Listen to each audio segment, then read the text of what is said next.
د پښتون بنیري په نوم باندې چې کومه فتنه دا وخت په سوشل میډیا باندې روانه ده چې هغه مسلسل د رسول اقدس صلی الله علیه وسلم په شان کې داسې انداز سره ګستاخي کوي چې تاسو ټول ریکارډ وګورئ، ټول تاریخ وګورئ، په داسې الفاظو کې لا تر اوسه هیڅ چا د رسول الله صلی الله علیه وسلم په شان کې داسې ګستاخي نه ده کړې.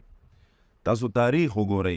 نه به چیرته یو قادیانی چې د رسول الله صلی الله علیه وسلم د ذات د ټولو نه غټ دشمن دی، هغه په داسې الفاظو کې د رسول الله صلی الله علیه وسلم ګستاخي نه ده کړې، کافر نه ده کړې، عیسائی نه ده کړې، یهودي نه ده کړې، تر دې پورې چې مالا بیګا یو هنده و ښځه اورېدله چې د هغې د هندویزم سره تعلق دی، بالکل د مسلمانۍ سره د هغې یو رګ هم نه دی شریک، هغې هم دغه الفاظ او دغه ګستاخي په سختو الفاظو کې غندله او تر دې پورې هغه لاړه چې مسلمان خو ډېره لرې خبره، دا سړی انسان هم نشي کېدلی، د هندوې دا الفاظ دي. نو داسې الفاظو سره ګستاخي کول یقینا دې وخت هر مسلمان چې هغه الفاظ ګوري، هغه پوسټونه د دې بدبخته انسان د دې ملعون ګوري، نو یقین وکړئ د هر مسلمان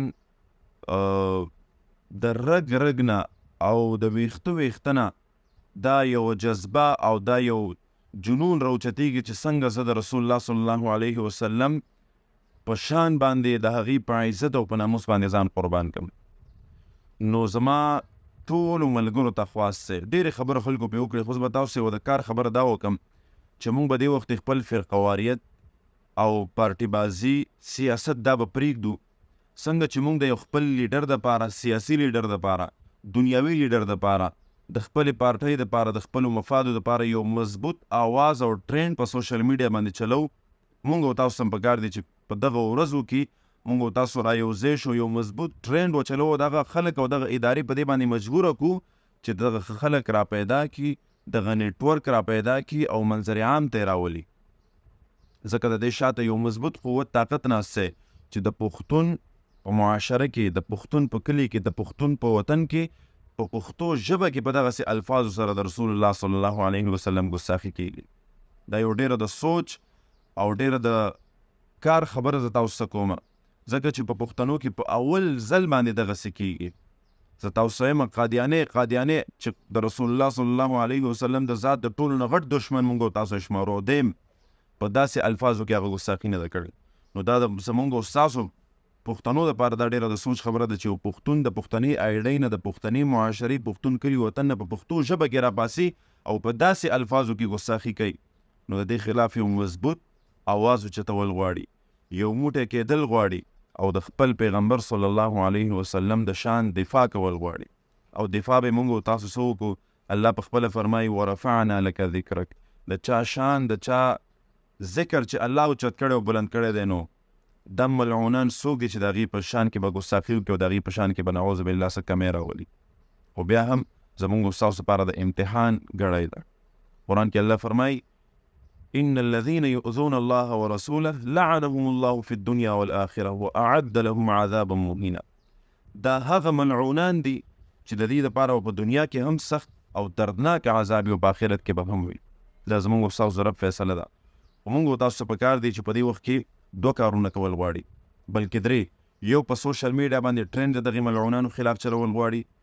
دویم په سوشل میډیا باندې د رسول اقدس صلی الله علیه وسلم په شان کې چې څومره مونږه کلمات لیکلی شو، څومره زمونږ وس وي، دا مونږ او تاسو شیر کول پکار دی چې ټوله سوشل میډیا مونږ د رسول الله صلی الله علیه وسلم د صفاتو نه ډک. او دریم چې دا ډېره د کار او ضروري خبره زه تاسو کوم، زمونږ ډېر ساده مسلمانان، ساده ورونه د سوشل میډیا اکټیویسټان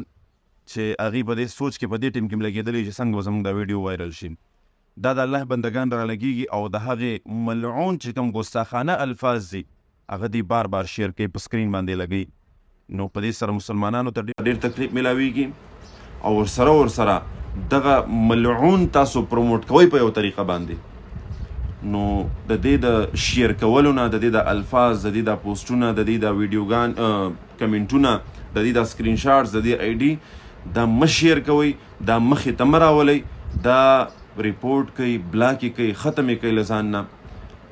ځکه چې په دې سره هغه نورم پروموټ کېږي او نورم مخې ته راځي او دغې ملعون یوه آی ډي پښتون بنوري په نوم باندې چې کومه وه هغه ختمه شوه،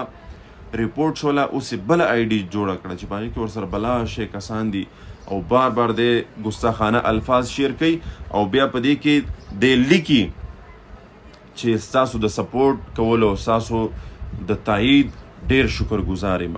د تایید او د سپورټ څوک کوي د دې پته لګول غواړي. دا کوم خلک د پوسټ شیر کوي، کوم خلک د دې په دې کمنټونو کې تایید کوي، کوم خلک د آی ډي چې دی پروموټ کوي سپورټ کوي، د دغې ټولو خلکو معلومات کول غواړي ځکه دا یو نیټورک دی، یو ګروپ دی چې د دې آی ډي شاته او د دغې نیټورک د دغې اکاونټ شاته دا یو مضبوط قوت ناست دی او د رسول الله صلی الله علیه وسلم په شان کې دغه رنګ ګستاخي کوي. الله دې موږ او تاسو ټول د رسول اقدس صلی الله علیه وسلم په شان باندې قربان کړي، د هغې په عزت او په ناموس یې الله موږ او تاسو قربان کړي او دغسې ملعونان دې الله د عبرت نشان وګرځي او انشاءالله ګرځېږي به. الله دې وکړي چې په دغې خبرو باندې موږ عمل وکړو او الله دې وکړي چې دغه ملعون